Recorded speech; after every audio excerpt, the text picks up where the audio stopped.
आप ये बताइए, वह व्यक्ति तो दो दो बार चुनाव हार चुके हैं, एक बार लोकसभा का चुनाव हार चुके हैं, तो उनके बारे में हमको टीका टिप्पणी क्या करना है। यहाँ की जनता बोल रही है कि मांझी का बेटा ही चुनाव जीतेगा, कोई किसी भी सूरत में बाहर के लोग चुनाव में हम वोट नहीं देंगे। नीतीश कुमार जी के भी जो वोटर हैं, वह भी महिलाएं कहती हैं कि मैं क्यों वोट दूं, ना चाहता हूं। मेरी इच्छा है एक नया इतिहास बनाने का, मेरी इच्छा है समृद्ध समाज की स्थापना करने का, मेरी इच्छा है कि यहाँ रोजगार देने का, मेरी इच्छा है कि अस्पताल में जो तमाम काम है सब बाकी उसको काम करने का, मेरी इच्छा है कि ब्लॉक में जो भ्रष्टाचार है, आम आदमी आम जनता का जो भ्रष्टाचार से वो ग्रसित है, उसको हटाना है। नमस्कार, मैं हूं कात्यायनी परासर और आज हम जिस शख्स के साथ मौजूद हैं वो लगातार 3 बार निर्दलीय प्रत्याशी रहा है और एक जनता की सेवा करने का ऐसा जुनून है कि बार बार निर्दलीय प्रत्याशी के तौर पर ये मांझी विधानसभा का विकास करना चाहते हैं। सबसे पहले तो आपका स्वागत है सर। आपको बहुत बहुत बधाई। जी, ऐसा क्या कारण है कि आपको बार बार निर्दलीय ही लड़ना पड़ता है? बड़े लोग दाब देते हैं, हम मध्यम क्लास और घर का बेटा हूँ।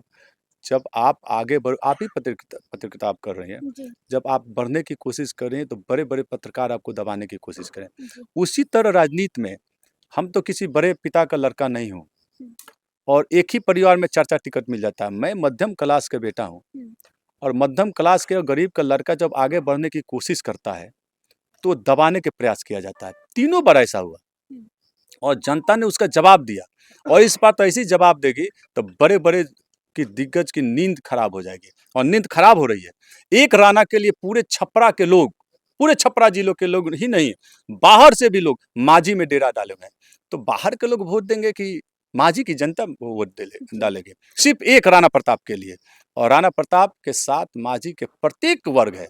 निश्चिंत रहिए, मांझी की जनता ही चुनाव जीतने वाली है।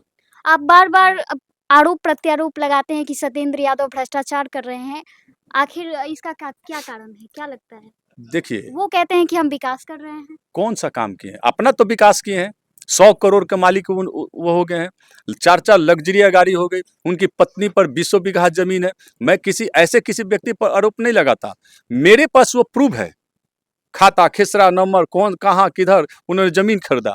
और जिस व्यक्ति को गाली देते मंत्री ताकते को, वही ताकते या ठेकेदार बने हैं, वही ताकते कुछ वर्ग, जो कुछ लोग कहते हैं, वही वर्ग उनको जिताने का प्रयास किया है। तो निश्चित तौर पर इस बार सत्येंद्र यादव की हार सुनिश्चित है, और बाहरी लोगों की तो कोई था ही पता नहीं होगा। 6 तारीख को लोग चले जाएंगे और फिर वो दिखाई नहीं देंगे, ये आपको विश्वास दिलाते हैं। मांझी की जनता ने तय की है। अभी रणधीर सिंह से हमारी बात हुई तो उन्होंने कहा कि बाहरी प्रत्याशी क्या होता है? बाहरी प्रत्याशी क्या होता है? मतलब सब तो भारत देश में ही रहते हैं तो। ये पूरी तरह से स्थानीय मुद्दा का चुनाव है। जी। आपके घर में कोई व्यक्ति घुस जाए तो आप क्या करेंगे? आप ये बताइए, वह व्यक्ति तो दो दो बार चुनाव हार चुके हैं, एक बार लोकसभा का चुनाव हार चुके हैं, तो उनके बारे में हमको टीका टिप्पणी क्या करना है। यहाँ की जनता बोल रही है कि मांझी का बेटा ही चुनाव जीतेगा, कोई किसी भी सूरत में बाहर के लोग चुनाव में हम वोट नहीं देंगे। नीतीश कुमार जी के भी जो वोटर हैं, वह भी महिलाएं कहती हैं कि मैं क्यों वोट दूं, मैं मांझी का बेटा कर दूंगा। वह भी तो हमारे हैं, हमारे ये घर के लोग हैं। राणा प्रताप जो 20 सालों से घूम रहा है, तो मेरे साथ हर वर्ग के लोग हैं, और जनता तय करती है ना। बड़े बड़े दबंग लोग तय नहीं करते, हर गांव में एक दबंग है। जैसे हर गांव में वो लोग धमकी दे रहे हैं। तमाम फेसबुक पर आप देखिए, जब एक बार पेज पर आप डालते हैं तो फोन करके वो धमकाया जाता है, मुझे गाली दी जाती है।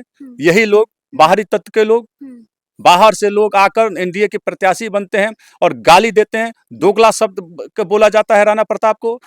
आप बताइए कि हर घर में माँ है, मांझी की माँ और बहनें तय करेगी कि इस बार मांझी की जनता इस निश्चित तौर पर राणा को ही चुन रही है। क्या लगता है मांझी के लोग कौन-कौन सी चुनौतियों का सामना कर रहे हैं? बहुत सी चुनौती, अपराध की चुनौती के सामना कर रही है। अभी क्या परिस्थिति है, बाहर के लोग घूम रहे हैं चारों तरफ, जिस परिस्थिति बन रही है कि मेरे साथ क्या हो जाए कोई ठीक नहीं है।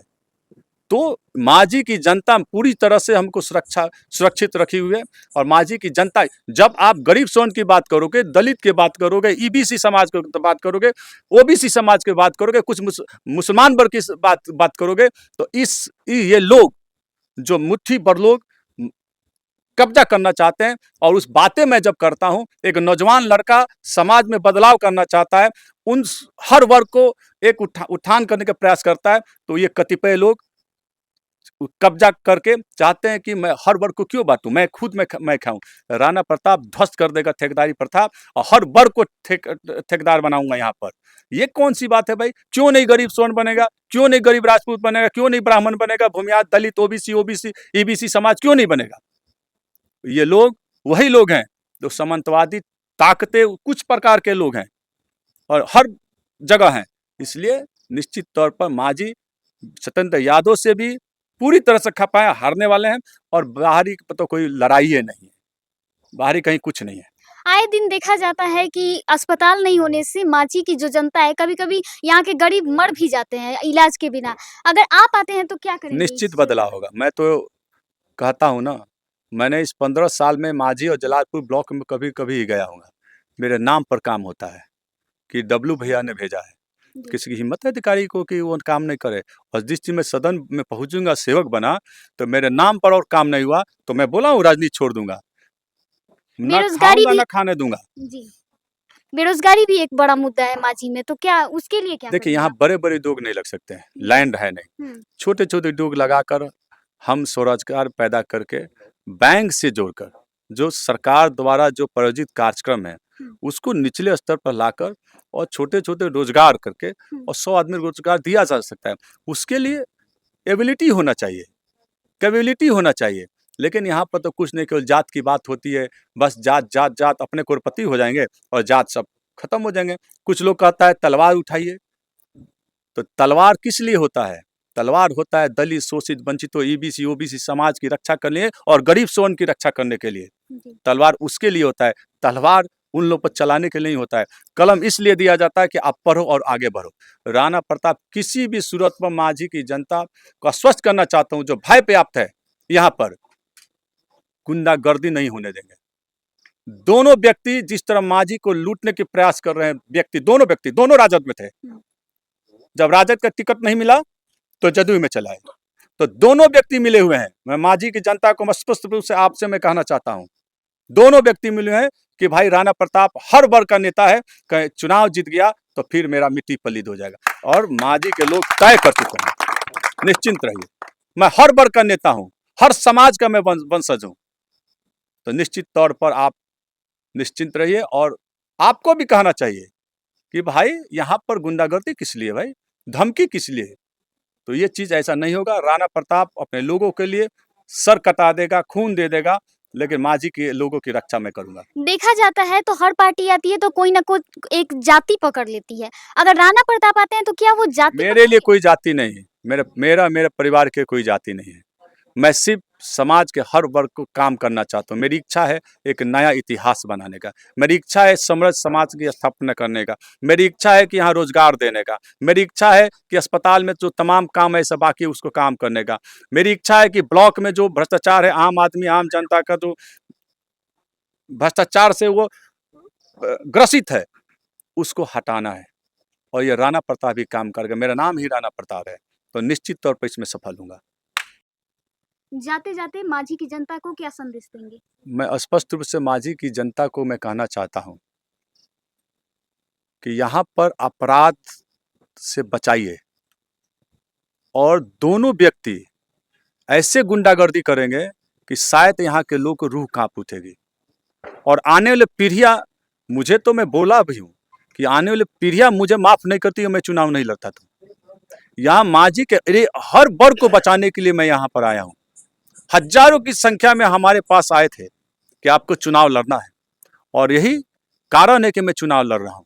और निश्चित तौर पर मांझी की जनता इसकी जवाब देगी, हर गाली की जवाब देगी। जो गाली दिया जा रहा है मुझे, वो हर वर्ग को गाली दी जा रही है। आने दीजिए समय, 6 तारीख को पता चल जाएगा। चुपचाप लोग ट्रक छापा मारने वाले हैं, चिल्लाते रहिए। दबंगई तो जनता समझा देगी 6 तारीख को, आप चिंता मत। तो हमारे साथ राणा प्रताप सिंह जी थे, जिन्होंने कहा कि जनता का साथ और जनता का विश्वास ही उनका सबसे बड़ा हथियार है। जनता जनार्दन ही उनकी सबसे बड़ी पूंजी है और उसी के बदौलत वो ये चुनाव जीतने वाले हैं।